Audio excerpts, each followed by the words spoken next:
Today on The Divide, as some question the motives of jurors. Are these your verdicts? So say you one, so say you all. Yes.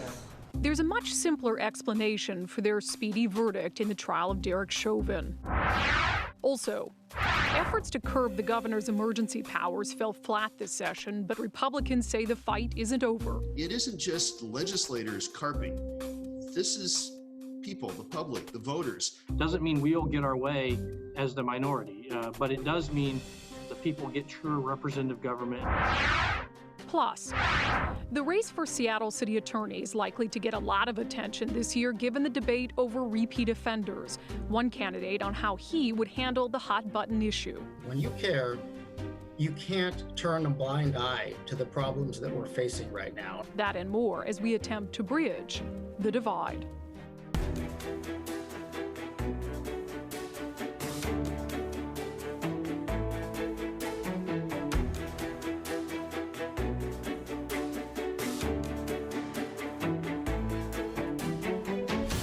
Hello and welcome to The Divide. Thank you so much for being with us. I wanted to flip things around today a little bit and start with some thoughts on the biggest story of the week, and that, of course, was the trial up in Minnesota. There is a lot that can be said about Derek Chauvin's conviction for the murder of George Floyd, a lot that has been said. You hardly need another talking head like me to give you her opinion. And so instead, I wanted to focus on the 12 people whose opinion mattered most, the jurors. 12 strangers of different ages and races, different genders and jobs who came together in one room and came out having formed the same opinion. We, the jury, in the above entitled matter as to count 1, unintentional second-degree murder while committing a felony, find the defendant guilty.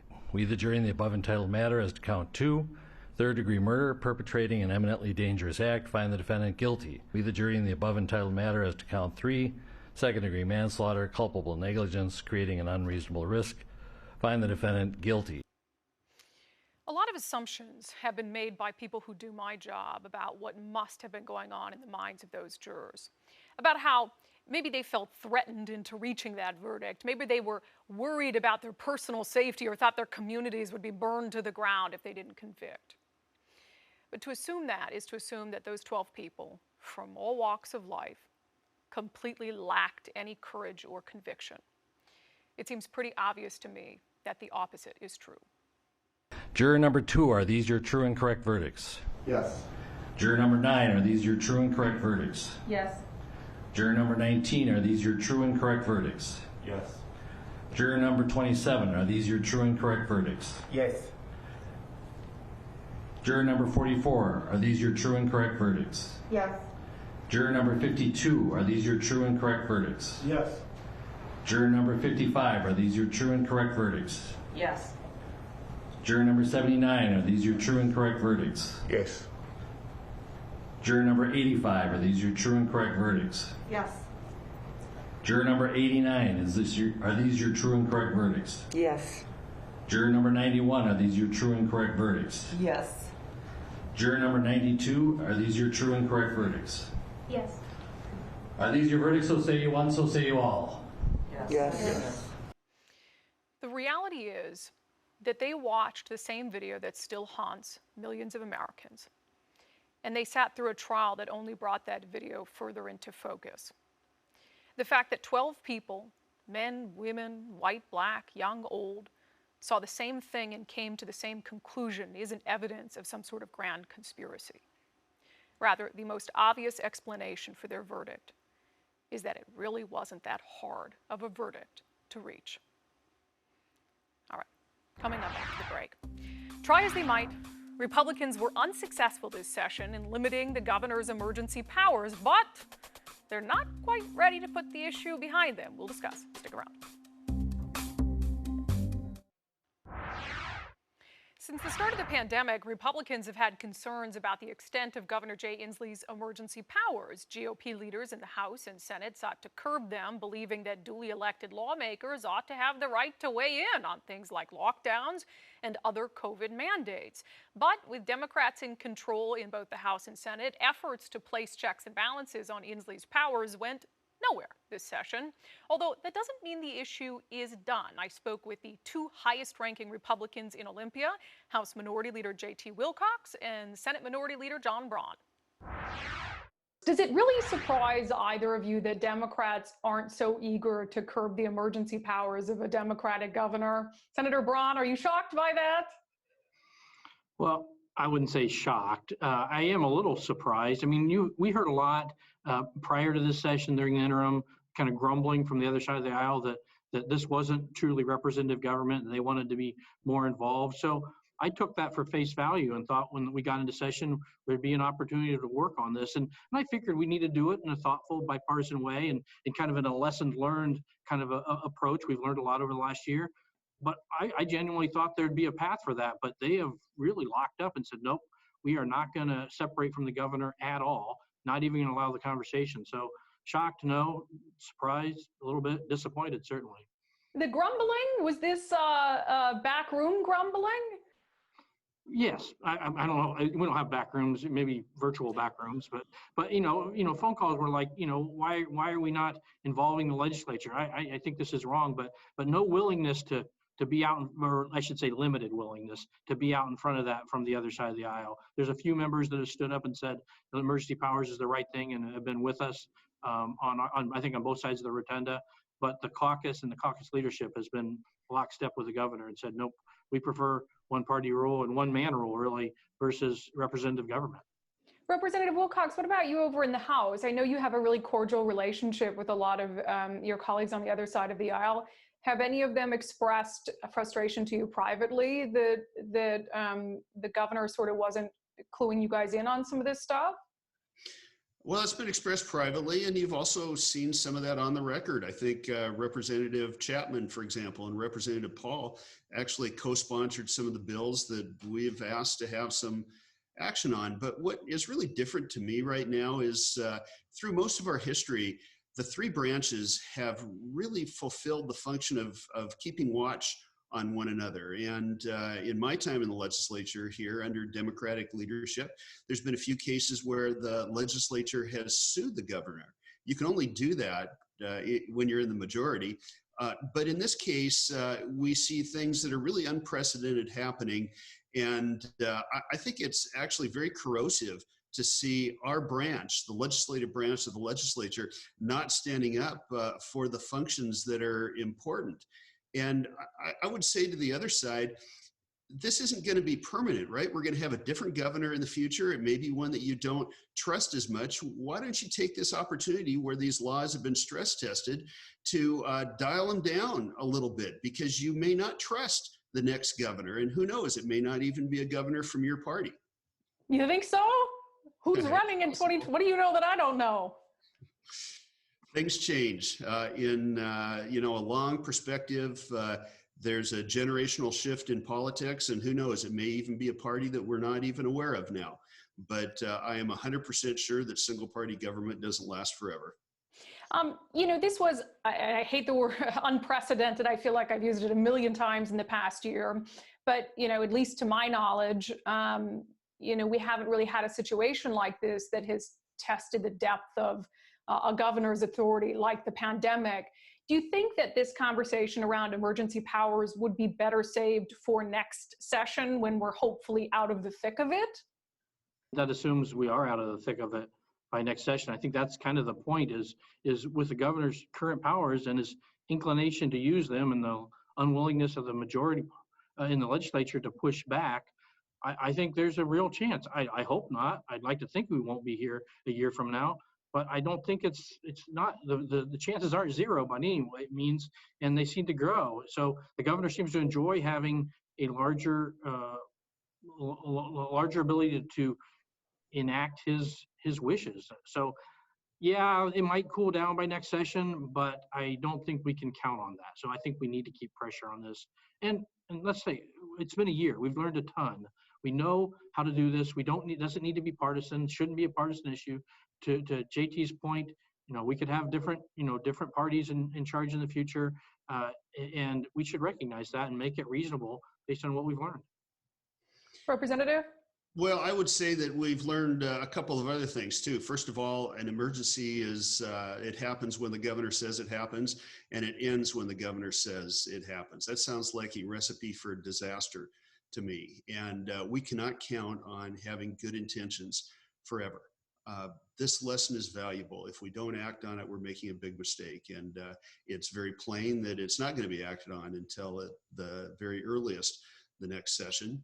I hope that at that point we will be able to be a lot more forward thinking, I think, and have a historical perspective, which we don't have right now. There have been a lot of different iterations or sort of ideas about how you come at this issue of curbing the governor's emergency powers.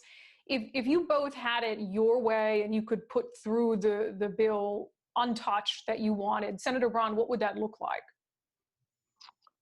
I would be happy with either of the bills that we've been promoting. In the Senate, it's Senate Bill 5039, and it simply allows requires rather that the legislative branch weigh in on these proclamations in a certain amount of time. So it doesn't allow and just to be clear, doesn't mean we'll get our way as the minority, but it does mean the people get true representative government, and you don't have these proclamations that go on and on and on, and the frustration from the population with those proclamations. So I don't think it's complicated. I don't think it's all that likely that we'll get our way, but it force the legislature to weigh in and represent their constituents. And Representative Wilcox, that's what I was going to ask you, because as Senator Braun rightly points out, just because the legislature would weigh in on it, you guys are in the minority, doesn't necessarily mean that the governor wouldn't get his way anyway. But how much value do you think there is in almost forcing every elected lawmaker in the state to vote on these things and sort of put on the record where they stand? Well, I think that's very important. And you might have seen a different vote if they actually had to vote on a bill. And I think I've learned this year that people really do value being able to see their government function. It is important that we make a sincere effort to have as much normal government as we possibly can, even under difficult circumstances. And, I want to point one other thing out too. These bills, many of these bills were dropped even before the session began. Some of them were dropped later. They could have had hearings. We could have had a process on this if there was a sincere desire to have a discussion, but there hasn't been. And I think people deserve that. And we came here to do a job. People hired us. They voted for us to have a role in decision making. And it isn't just legislators carping. This is people, the public, the voters, sincerely wanting to be part of the process. They're used to losing sometimes, but they want to see the process happen and not just be rejected. Yeah, and I know a lot of people feel frustrated over this. I will say devil's advocate. The voters elected Governor Jay Inslee to serve another term in the middle of the pandemic, so clearly they preferred his leadership in this case. And by the way, we are going to try to get the governor on soon, and if we can get him back on the show, we will make sure to ask him about this topic. But I'm sure this is not the last we'll hear of it, and it'll come up again next session. By the way, you can hear my full interview with the Senate Minority Leader and House Minority Leader coming up tomorrow on the Divide podcast. All right, after the break, Seattle has had the same top prosecutor for more than a decade, but would a new face finally help the city tackle some old problems? Stick around.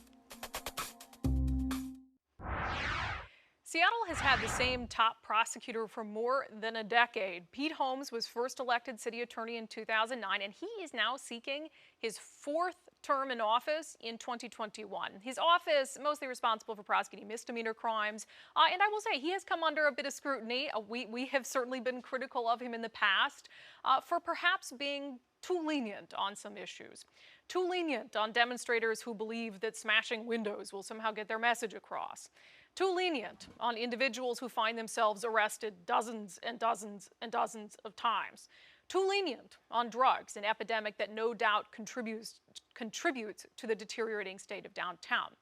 But Holmes faces a new challenger in 2021 who says he would handle these divisive issues differently. Steve Fortney has worked as an attorney for the DOJ and as in-house counsel for Microsoft. He says he would bring effective, progressive leadership to the job. You and I chatted on the phone when we were talking about having you on the show, and you said, and maybe I'm going to misquote you, but that you didn't really want to run, but you felt like you had to run. How so?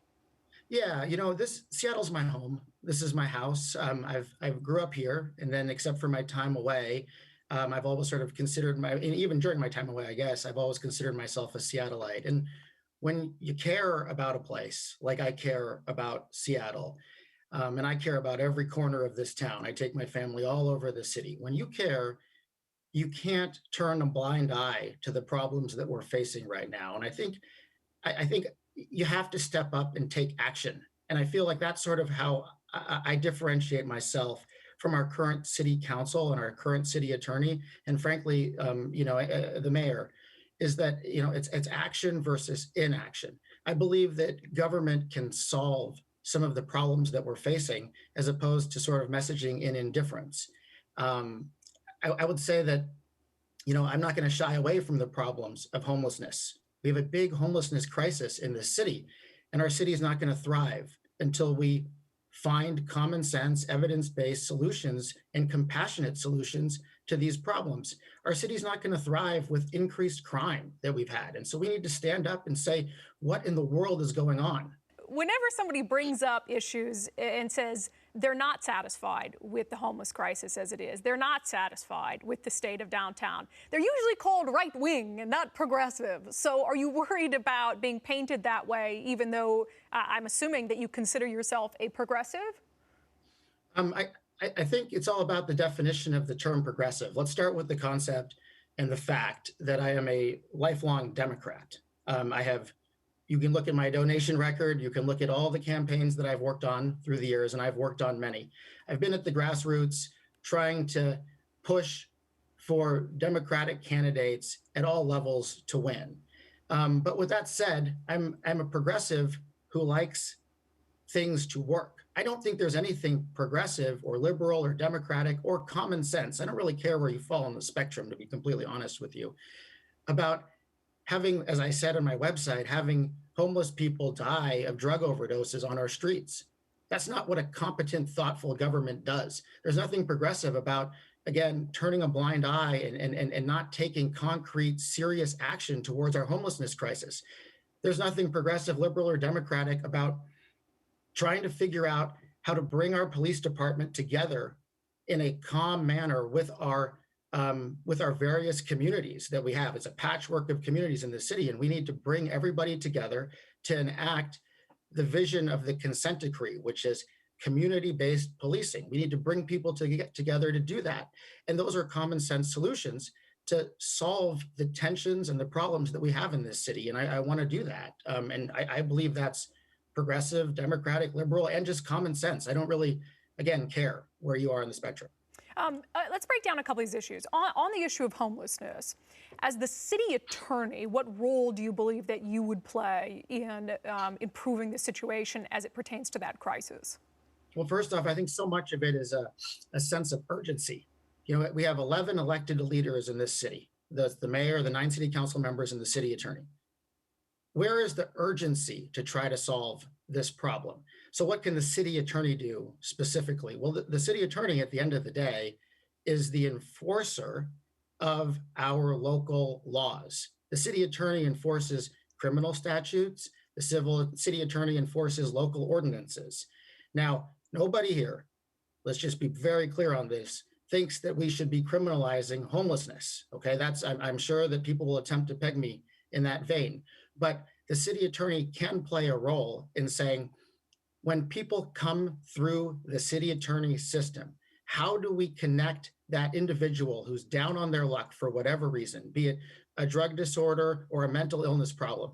How can we connect that person with accountable social services to meet their needs, or housing to meet their needs? But let me be clear on one other thing. I think we can do that in an accountable manner, provide these social services, but also ensure that our public parks and our schools do not have encampments in them. To me, that is also a public health and public safety concern. So I think we can walk and chew gum at the same time. I think our local government should be able to answer those needs for this great city. I mean, this is a great city. We have a lot of money in this city. We have a lot of smart people in this city. Let's find solutions. Yeah, and in regards to not criminalizing homelessness, you're right. I've never met anybody who wants to make it a crime to live on the streets, right? I think that's just disingenuous to paint any concerns over homelessness as that. But, you know, there is some effort. First, you have to have a criminal justice intervention if you're going to have somebody go through the Seattle court system and be offered services via that route. So there needs to be an initial intervention. But one of the issues they run into are the repeat offenders, the people who come before a municipal judge 70 times for low-level offenses, someone who might be dealing with a mental health issue, drug abuse, and who also might be homeless. What would your solution be to repeat offenders? What would you do that's not being done? Sure. I think that's a great question, Brandi. My approach is, again, hard work of government. It's individualizing our approach to our criminal justice system.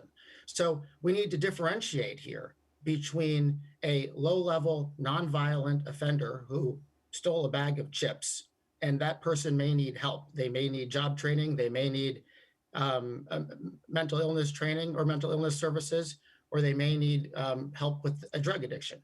Now, that must be thought of as a different situation than a person who has come through our criminal justice system multiple times, oftentimes, or sometimes coupled with violent offenses.